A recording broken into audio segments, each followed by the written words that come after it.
Dum, dum, dum. Hey, hi there. I know I'm a little bit low today, so I'm standing on my tiptoes. Oh, I won't stand on my tiptoes.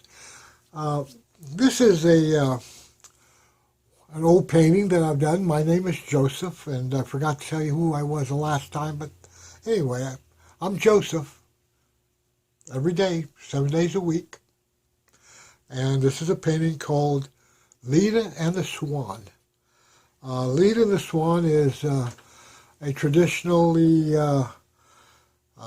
many artists over the period of time has painted Leda and the Swan in different aspects. Leda is somebody who is having intimate relationships with a goose.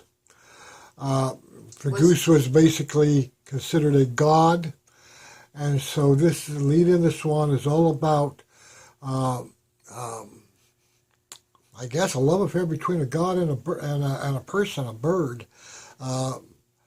So anyway, this is Leda and the Swan, and the traditional Leda and the Swan, it's kind of got a scenery type of background with two leaves and grass and a red velour type of fabric, water in the background and trees, kind of, I just say a cool summer day.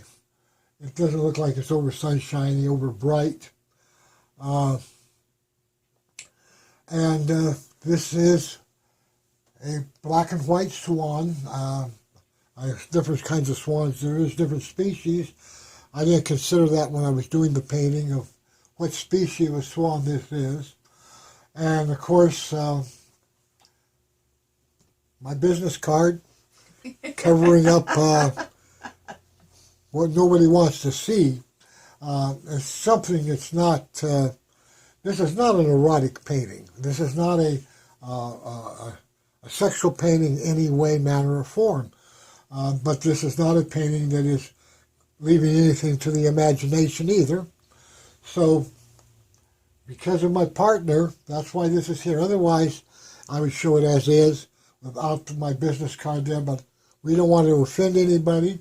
So that's what this business card is about, is trying to save your, we don't want to give you nightmares. And Leda in this is kind of in a sleeping, her eyes are closed.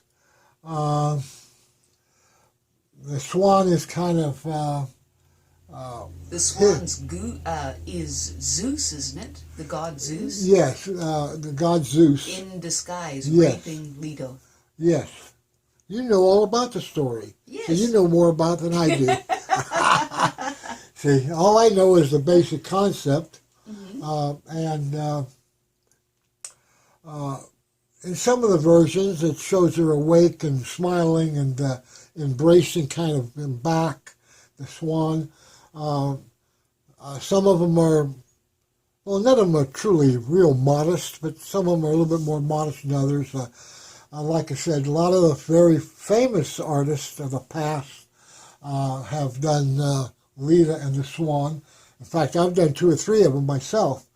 But this one here is more of a modern type of, it's a little on the stiff side, actually, but she's laying out asleep on her back, and the swan is maybe entering her dreams or her subconscious kind of, that's kind of a God would do type of thing when you're not expecting it, just slides in with you.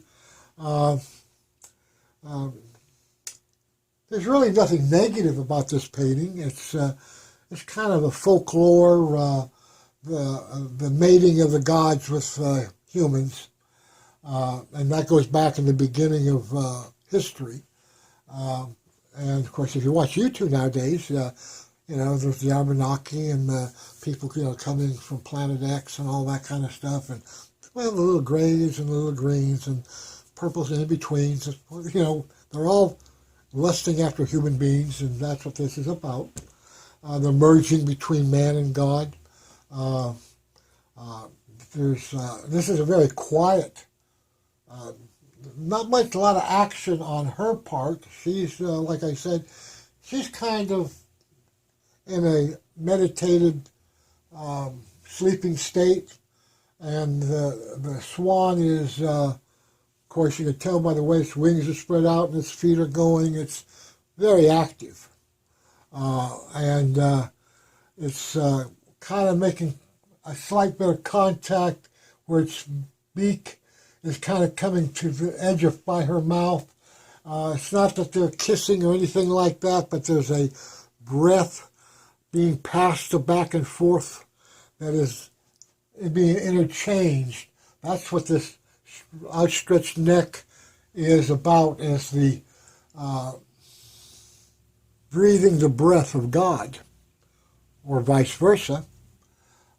So that's what that's about.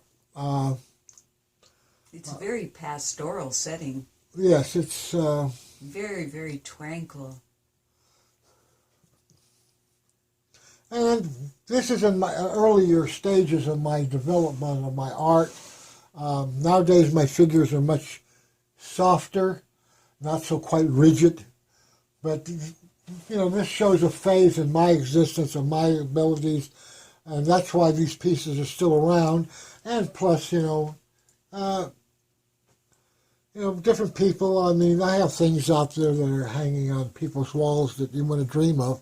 But then on the other hand, most people want to put flowers and daisies on their, and little still lives, little vases and cutesy kittens and, the big-eyed children of Cain, different type of things. But art comes in such a huge variety of content, and of course there's always something out there for somebody. And of course, hopefully... When was this painting done? 1973. Oh, 73. Right. What else were you doing at that time? A lot of spiritual, kind of, not like I do today, but, a lot of mysticism. Back in these days, I did a painting of souls, of this, like a universe of souls, with fluorescent paints and black light paints, and so when the sunlight would hit them a certain way, or you turn off the lights, or if you turn on a black light, some of these paintings would jump out at you and have this almost like a life within them. It was kind of I was going through a slight psychedelic stage, not just in visuality, but in mental expansion and awareness. Because back in the 60s and 70s, I was never a hippie, but I was always a bohemian in lifestyle, and my curiosity was out there in every direction. And so my interest was very vast. And so I was learning my skill, and I was doing seascapes, landscapes, all sorts of portraitures, doing lots of commercial type of work. I've always, the majority of my life, supported myself off of my art, but I'm not a successful artist. I'm a starving artist, an unknown artist, even though my paintings are scattered across the country and all over the place, and I've done literally probably thousands of paintings. So, it's just a matter of who you know and where you're at. But anyway, I'm going to close up now, and we would appreciate if you would subscribe to our YouTube channel by pressing the little red button underneath the video. You guys have a nice day, and I'll creep up on you quietly some other time. Talk to you later. Bye-bye.